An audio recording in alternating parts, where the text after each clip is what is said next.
والصلاة والسلام على رسول الله سيدنا محمد وآله وصحبه أجمعين. ஒற்றுப்பட்டால் உண்டு வாழ்வே என்ற தலைப்பில் பேசுவதற்காக வந்திருக்கிறேன். யா அய்யுஹன் நாஸு இன்னா ஹலக்னாகும் மின் தகரின் வ உன்ஸா வ ஜஅல்னாகும் ஷுஉபன் வ கபாயில லிதஆரஃபு. மனிதர்களே, நிச்சயமாக நாம் உங்களை ஒரு ஆண் ஒரு பெண்ணில் இருந்து படைத்தோம். நீங்கள் ஒருவரை ஒருவர் அறிந்து கொள்வதற்காக உங்களை கிளைகளாகவும் கோத்திரங்களாகவும் ஆக்கினோம் என்று அல்லாஹ் திருமறையில் கூறுகிறார். அன்பு நிறைந்த அல்லாஹ்வின் நல்லடியார்களே, உலகத்தில் வாழும் மக்கள் அனைவரும் ஒரு தொப்புள் கொடியின் வழியே வந்த வழித்தோன்றல்கள் தான். நம்மில் ஏற்படுத்தப்பட்ட கோத்திரங்கள் கிளைகள் அனைத்தும் நாம் ஒருவரை ஒருவர் அறிந்து கொள்வதற்கு தானே தவிர பிரிவினை பாராட்சி ஒற்றுமையை குறைத்து பிரிந்து போவதற்கு அல்ல என்பதை இந்த வசனம் வலியுறுத்துகிறது. படைப்பில் சிறிய பகுத்தறிவில்லாத சிறிய எறும்பு தன் இனத்தின் மீது சகோதர பாசத்தோடு நடந்து கொள்கிறது. தன் இனத்தின் மீது கவலைப்படுகிறது. தன் இனத்தோடு ஒற்றுமையோடு பழகுகிறது. அதனால்தான் அல்லாஹ் தஆலா உலகத்திற்கு வழிகாட்டி அருளிய திருமறையில் ஒரு அத்தியாயத்திற்கு எறும்பு என்று பெயர் வைத்து அந்த சாதாரண எறும்புடைய செய்தியும் நமக்கு சொல்கிறான். இஸ்லாம் வளர்வதற்கும் உலக மக்கள் கண்பக்கம் கவர்வதற்கும் அடிப்படை காரணம் இஸ்லாத்தின் தனித்தன்மையில் ஒன்றான சகோதரத்துவமும் ஒற்றுமையும் தான். நபிகள் நாயகம் ஸல்லல்லாஹு அலைஹி வஸல்லம் அவர்கள் மக்காவில் இருந்து ஹிஜ்ரத் செய்து மதீனா வந்தவுடன் அங்கே இஸ்லாமிய எழுச்சிக்கான அடித்தளம் அமைத்த போது இரண்டு விஷயங்களுக்கு முக்கியத்துவம் தந்தார்கள். ஒன்று, மனிதர்களுக்கிடையில் சகோதரத்துவம். இரண்டு, சமூகங்களுக்கிடையில் ஒற்றுமை. பரம்பரையாக பகைமை பாராட்டிக் கொண்டிருந்த ஹவுஸ் கஸ்ரஜ் கோத்திரங்களுக்கிடையில் ஒற்றுமையை ஏற்படுத்தினார்கள். காலம் காலமாக சண்டையிட்டுக் கொண்டிருந்தவர்களை சகோதரர்களாக மாற்றி காட்டினார்கள். நபி ஸல்லல்லாஹு அலைஹி வஸல்லம் அவர்கள் ஏற்படுத்திய சகோதரத்துவம் வரலாற்றில் பொன்மைகளால் பொறிக்கப்பட வேண்டியவை. சமூக ஒளிப்பில்லாத கோத்திரங்களே மேலோங்கி இருக்கிற அரபிய மக்களிடம் அன்பையும் கருணையும் பரஸ்பர உதவி புரியும் பண்பை இஸ்லாமிய சகோதரத்துவ கொள்கை மூலம் வளர்த்தார்கள்.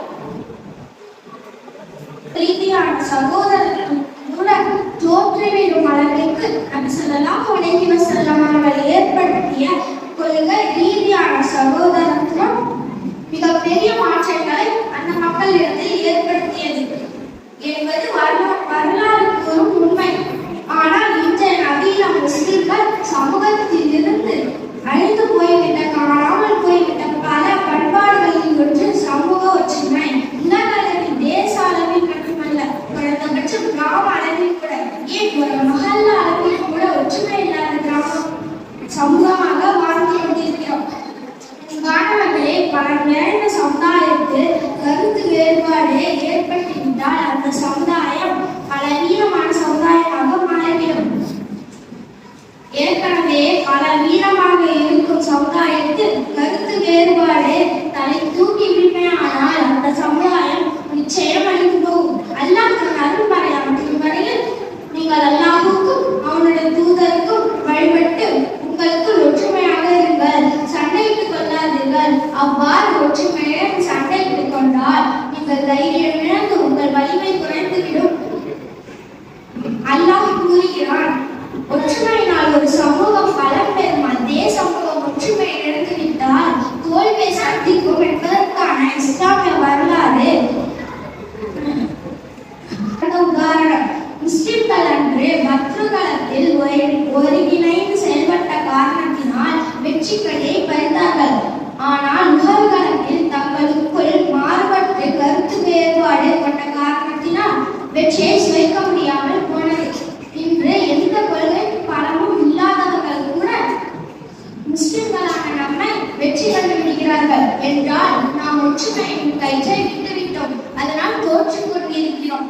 தமது இறுதி பேருரையின் போது பல்வேறு முக்கியமான விஷயங்களை கூறிய நபி ஸல்லல்லாஹு அலைஹி வஸல்லம் அவர்கள் கருப்பர்களை விட வெள்ளையாக உயர்ந்தவர்கள் இல்லை, அரபியர்களை விட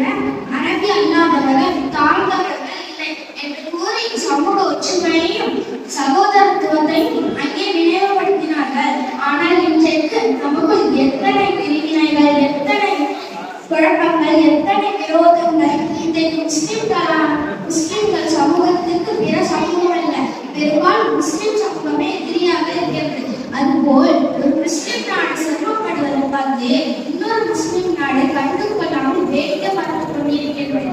இப்படி நமக்குள் ஒற்றுமை தொலைத்துவிட்டு சகோதரத்துவத்தை இழந்து பிரிந்து சிதறி கிடப்பதினால்தான் பலவிதமான இழப்புகளை சந்தித்துக் கொண்டிருக்கிறோம். அன்பானவர்களே, நம் சமூகத்தில் இந்த பெரும் பலமான அந்த ஒற்றுமையை நாம் வளர்த்துக் கொள்ள வேண்டும். இல்லை என்றால் அல்லாஹ்வுடைய உதவி எக்காலமும் கிடைக்காது. மேலும் பல சிரமங்களை சந்திக்க வேண்டிய நிலை ஏற்படும். அல்லாஹ் பாதுகாப்பானாக. ஆமீன்.